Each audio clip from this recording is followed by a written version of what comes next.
How's it going, everybody, and welcome back to another subreddit video. Today we are going to be looking at r/damnthatsinteresting.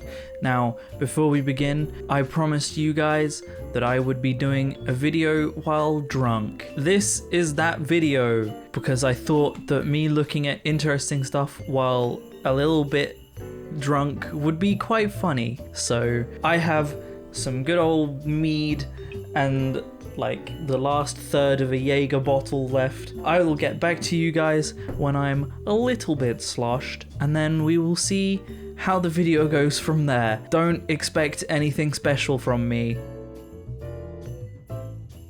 Okay, I'm back. It has been maybe an hour since I recorded that intro. I've got through most of the mead and most of the Jaeger that was left, and let's just say I'm a little bit floaty. Enough to record the video. I felt like I'd waited enough, I'd drunk enough.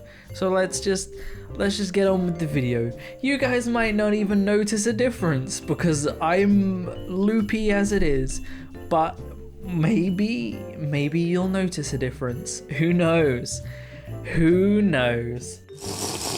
Now, before we begin, I just wanted to give a little statistic of my own, a little thing that I find quite interesting, because it's something that a lot of channels struggle to accomplish that I have accomplished, so I'm quite proud of that.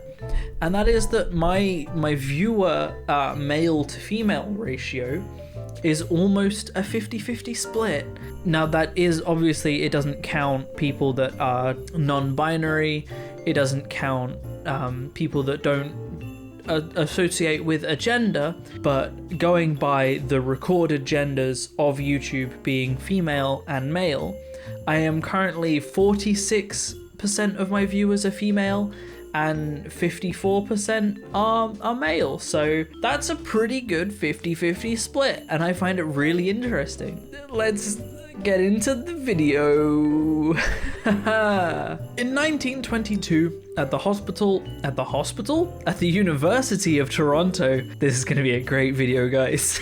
Scientists went to a hospital ward with children who were comatose and dying from diabetic ketoacidosis. Imagine a room full of parents sitting at the bedside waiting for the inevitable death of their child. The scientists went from bed to bed and injected the children with the new purified extract, insulin. As they began to inject the last comatose child, the first child injected began to awaken. One by one, all the children awoke from their diabetic comas. A room of death and gloom became a place of joy and hope. This is really cool. It's interesting to me, and to a lot of people, clearly, because this is one of the most highly rated pictures on the subreddit, that the invention of insulin, the discovery of insulin, was such a huge thing that it saved like a lot of people in one room at the same time, and from that moment onwards has saved probably millions of people. That is just an amazing discovery, and the fact that it all started with a single university in one room, that's wild. Here is a graph of relationships. I don't really know. I guess I can read out the titles. We have best friends from childhood, a friend with benefits, best friend college, someone you met at the wrong time then re-met at the right one, siblings, one night stands, parents, therapists, first love, and dog. Now, dog hit me extra hard in this because pets don't live as long as humans do. Their lives are significantly shorter than ours. But the relationship we have with our pets is super high, and we love our pets a lot. The short life that they live has a huge impact on us. So that this graph hit me pretty hard. I'm not gonna lie, just specifically the dogs. The others are all humans, and humans are unimportant to me because dog. You could also say the same thing about cats. Thomas Jefferson's sixth great-grandson recreates his photo. This is also really interesting because obviously there is a lot going on at the moment of racism and politics to do with racism. So it's really interesting to see that the sixth generation after Thomas Jefferson, English, has like it's not just white. Like other people have been brought into the family, and assumedly they married not because he was black. I doubt they married whoever the next person in the generation was because of their skin color. They did it because of the relationship they had with them, and they were in love with that person, which is great because skin color really doesn't matter, and everybody is exactly the same when it comes to being human. So racism is dumb, really. So it's wonderful to see this, which is his generation is multicultural, it's biracial, because okay, so my recording software, Audacity, and OBS have decided to clash today of all days when I don't know how to deal with the fact that it's happening. I'm a little bit gone, so great. They couldn't have picked a better time to have issues. So anyway, what I was saying was that it's great that generations move on and generations improve as we go. It's good that they have come together based on love and based on relationships rather than based on skin color. This video is too long already and we're only 3 images in. I blame my recording software. Juan Catalan spent nearly 6 months in jail for the murder of a teenage girl until his lawyer found unused footage from HBO's Curb Your Enthusiasm that proves that he'd been at a Dodgers game with his 6-year-old daughter. What a great lawyer that found this footage. It's wonderful that this man is no longer in prison for what he was arrested for doing, because it wasn't him. And hopefully they arrested the man who actually committed the crime that he was accused for. Good job, lawyer. We need more people like you. No Name is the gen of Canada. Every product is so unbelievably ominous. I really laugh my ass off every time I go shopping. Cola, cocoa, apple beverage, mayonnaise. We need more brands like this in other countries. In England, every brand tries to do their own little spin on things. They're like, oh, look, it's our Coca-Cola that is like, oh, it's got extra taste with no extra chemicals or something stupid. I don't know. Basically, simplicity wins over everything else. Just go with simplicity. We don't need fancy stuff in our lives. We need simplicity, and simplicity is almost always funnier. Hans Island is disputed territory between Canada and Denmark.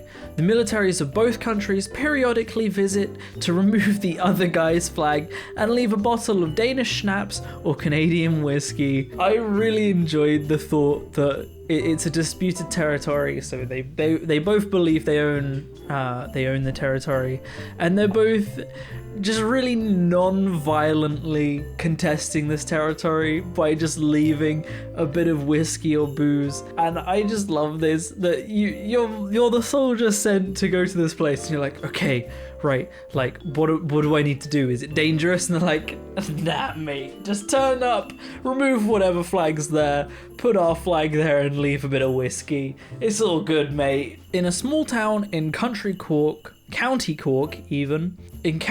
Ireland, a monument stands in appreciation to the American Choctaw Indian tribe. Although impoverished shortly after being forced to walk the Trail of Tears? Yes. The tribe somehow gathered $170 to send to Ireland for famine relief in 1847. This is really wholesome because this Native American tribe recognized and discovered that the island was really struggling and sent them something to help. I think a monument was built for them. So I just really like this, and it is quite interesting, hence why it's in the subreddit. What 1900s people thought life would be like in the year 2000. Balloon-supported lake walking. Now, my question isn't why they thought we would be able to do this, because sure, we probably have the technology to be able to do this if we wanted. But my question isn't why they think that this would be a thing. It's why they think that we would need this to be a thing. because I can't think of a single point in my life where I've been like, man, I am really inconvenienced by my lack of ability to walk on a lake. It would be great if I could just walk across this lake. I've never had that problem in my life. Now maybe you guys have had that problem and this is a great solution to you, but for me personally, I've never needed to walk across a lake. I mean, we have the technology to probably do it, but we just don't need to. It's just not a thing that we need to do. What's something that seems obvious within your profession, but the general public seems to misunderstand? That $35 that specific journals charge you to read a paper goes 100% to the paper, to the publisher, 0% to the authors. If you just email us to ask for our papers, we are allowed to send them to you for free, and we will be genuinely delighted to do so. Now this is really interesting to me because it's not something I had considered. I think more people need to realize this, because there is this huge misunderstanding, especially in the anti-vax and anti-science communities, that they think that scientists are just in it for the money. But this post proves that scientists get no money out of releasing their studies, and they will send you their studies for free. So that kind of just dispels that whole theory, really. So honestly, anti-vaxxers and anti-science believers are just dumb. I mean, we already knew that, but like, they need to realize that they're just dumb. The sooner they can realize that they're dumb, the sooner they can not be dumb, you know? 25-year-old Kenyan invents smart gloves that convert sign language movements into audio speech. This is a really awesome design. It's basically Google Translate for sign language, and that's incredible. Now, the thing I have to say on this subject, I just really wish we had all been taught sign language. Like, sign language as a concept is an incredible thing to everybody. Not only can you talk when you're unable to talk, you can talk with your mouth full, or when you're doing other things, you can talk to someone across a room who is not able to hear you. Sign language is an incredibly useful language that just everybody should know. This is an incredible invention that allows people that can't talk verbally to essentially talk verbally to people. But they shouldn't need this invention, because they should just be able to talk to people who understand what they're saying, because sign language is an incredible invention. Mozart disliked a performer named Adriana Ferrarace del Bene, so knowing her tendency to drop her chin on low notes and throw her head back on high notes, Mozart wrote a song with constant leaps from high to low in order to make her head bob like a chicken on stage. This is just, it's petty and it's wonderful, especially from someone like Mozart, because he's obviously very well known, and it's just this like petty move. I don't know, I just find that hilarious. When United States baggage handlers broke a musician's valued guitar and then spent a year refusing to pay for repairs, he wrote a song called United Breaks Guitars. They got over 16 million hits on YouTube, reportedly caused United stock to sink 10%, and finally forced them to pay $3,000 compensation. Checkmate, United Airlines. This guy, I don't know, he wrote a song about what happened, and that song went viral, and it won him over in the end, and United Airlines had to pay for it. You know what could have happened, United Airlines? Instead of all of this, you could have just paid for the guitar. So essentially it's all on you, really, isn't it? In the 1970s, Jerry Lawson created the first home gaming console that used cartridges instead of having games built directly into the hardware. His groundbreaking technology became the foundation for Atari, Nintendo, and Sega. Hashtag Black History Month. This is amazing. So not only is the defining thing of all gaming in the future was this man's discovery of making cartridges. But he was a colored person that made this defining discovery. And that is an incredible thing for the future of gaming, and to be honest, for the future of like storing information. And you know, SD cards are probably based on this discovery, as well as game cartridges. Oh, I can't talk. Somebody help me, please. Somebody save me. Swedish prisons. I believe they were Swedish. They were Swedish or Swiss. Hey, editor me.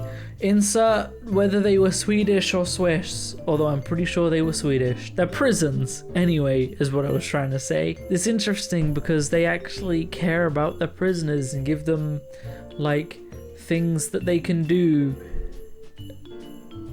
And here we have, after Colonel Shaw died in battle, this is the last image, by the way. After Colonel Shaw died in battle, Confederates buried him in a mass grave as an insult for leading black soldiers.